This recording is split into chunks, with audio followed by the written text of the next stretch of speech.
নমস্কার বন্ধুরা, কেমন আছেন সবাই? প্রবাসী বাঙালি চ্যানেলে সকলকে স্বাগত। আজকে যে রেসিপিটি আমি বানাতে চলেছি সেটা হচ্ছে মাইক্রোওয়েভ ওভেনে পেঁয়াজ কলি দিয়ে আলু ভাজা। সঙ্গে থাকুন, পুরো ভিডিওটি দেখবেন। ভালো লাগলে ভিডিওটি লাইক করবেন, শেয়ার করবেন, আর চ্যানেলটিকে প্লিজ সাবস্ক্রাইব করতে ভুলবেন না। তাহলে চলুন এখন আমরা রেসিপিতে চলে যাই। আলু আর পেঁয়াজ কলি আমি একদম পরিষ্কার করে ধুয়ে কেটে নিয়ে চলে এসেছি। আর পেঁয়াজ কলিগুলো খুব বেশি ছোটও করিনি, বড়ও করিনি, মাঝারি সাইজের করেছি।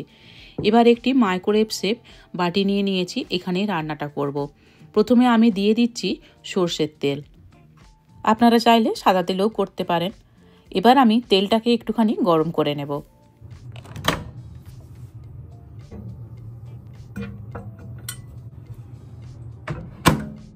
তেলটা আমি 2 মিনিট গরম করে নিচ্ছি। অনেকে একদম এই তেলের উপরেই ফোড়নটা দিয়ে দেয়, তো আমি তেলটাকে আগে একটু গরম করে নিচ্ছি, এরপর আমি ফোড়নটা দেব। তেলটা খুব ভালো গরম হয়ে গেছে, এবার আমি বের করে নিচ্ছি।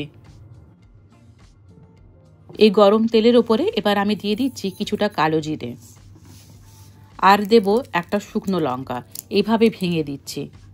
আমি কালো জিরে ইউজ করেছি, আপনারা চাইলে গোটা জিরে ইউজ করতে পারেন। আরেকবার আমি এই তেলটিকে গরম করে নেব। তেলটা অলরেডি ভালোই গরম রয়েছে, তো এবার তার জন্য আমি টাইম দিচ্ছি 1 মিনিট।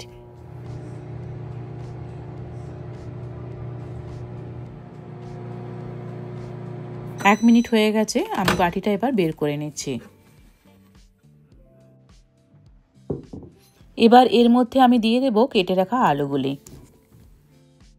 এবার আলুগুলিকে খুব ভালো করে তেলের সাথে মিক্স করে নেব, যাতে একটা তেলের লেয়ার হয়ে যায় আলুগুলোর ওপরে। মাইক্রোওয়েভ ওভেনে রান্না করার সময় যে মশলাই আপনি ইউজ করুন, খুব ভালো করে যদি মিক্স করা না হয় তাহলে সেই রান্নার ভালো টেস্ট আসে না। এখন আমি দিয়ে দিচ্ছি স্বাদ মতো নুন, আর দিয়ে দিচ্ছি হলুদ। আবারও এই সব কিছুকে খুব ভালো করে মিক্স করে নেব। পেঁয়াজ কলিটা এখন আমি অ্যাড করছি না, আলুটা একটুখানি প্রথমে রান্না করে নেব, তারপর আমি পেঁয়াজ কলিটা দেব। খুব ভালো করে নুন হলুদ আলুর সাথে মেশানো হয়ে গেছে, এবার আমি বাটিটিকে মাইক্রোওয়েভ ওভেনের মধ্যে দিয়ে দিচ্ছি। আমি টাইম দিচ্ছি 4 মিনিট। শীতের তো আমেজ পড়তে শুরুই করে দিয়েছে, তো এই সময় নতুন পেঁয়াজ কলি বেরোয়, সেই পেঁয়াজ কলি দিয়ে আলু ভাজা খেতে কিন্তু বেশ ভালোই লাগে। 4 মিনিট হয়ে গেল, এবার আমি আলুগুলোকে বের করে নিচ্ছি। আলুগুলো অনেকটাই রান্না হয়ে গেছে। যদি শুধু আলু ভাজা করতে চান তাহলে আমি 4 মিনিট দিয়েছি, আপনারা এক্ষেত্রে 6 মিনিট দেবেন, দেখবেন আলু ভাজা একদম পারফেক্ট হয়ে যাবে।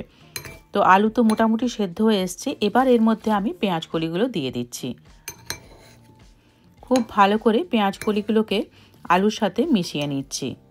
প্রথমেই যদি আমি আলুর সাথে পেঁয়াজ কলিগুলো দিয়ে দিতাম তাহলে এই পেঁয়াজ কলিগুলোকে আর খুঁজেই পাওয়া যেত না, আর একটা বেশ পেঁয়াজ কলির ক্রাঞ্চি ভাব থাকবে, তাহলেই কিন্তু আলু ভাজাটা খেতে বেশি মজা লাগে। যেহেতু পেঁয়াজ কলিগুলো অ্যাড করলাম, তো তার জন্য আমি আরও একটু লবণ দিচ্ছি। লবণটিকে খুব ভালো করে আমি এখন এই পেঁয়াজ কলি আর আলুর সাথে মিশিয়ে নিচ্ছি। বন্ধুরা, যারা আমার ভিডিওগুলি দেখছেন এখনও পর্যন্ত চ্যানেলটিকে সাবস্ক্রাইব করেননি, প্লিজ চ্যানেলটিকে সাবস্ক্রাইব করে দেবেন। আমি এবার বাটিটিকে মাইক্রোওয়েভ ওভেনের মধ্যে দিয়ে দিচ্ছি।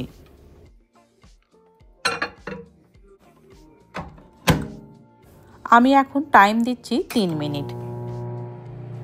3 মিনিট পর বাটিটিকে আমি একবার বের করব।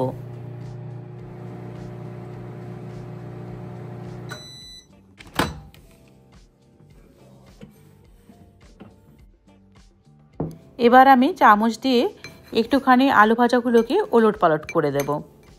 এইভাবে একটু নাড়াচাড়া করে দিলে পেঁয়াজ কলিগুলো খুব ভালো কুক হয়ে যায়।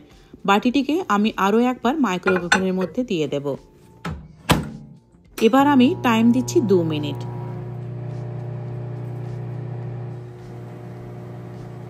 2 মিনিট হয়ে গেল, এবার পেঁয়াজ কলি আলু ভাজা আমি বের করে নিচ্ছি।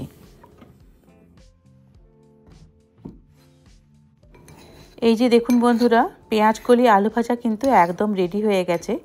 তো দেখতেই পেলেন বন্ধুরা, কত কম তেল দিয়ে আর কত কম সময়ের মধ্যে আলু ভাজা একদম রেডি হয়ে গেছে। আর দেখুন বন্ধুরা, কত ভালো সেদ্ধও হয়েছে। তো আপনাদের ভিডিও যদি ভালো লেগে থাকে আপনারাও তাহলে এভাবে একদিন ট্রাই করে দেখতে পারেন। আপনাদের আজকের ভিডিও কেমন লাগলো অবশ্যই কমেন্টে জানাবেন। ভালো লাগলে ভিডিওটি লাইক করবেন, শেয়ার করবেন। দেখা হচ্ছে পরের ভিডিও নিয়ে।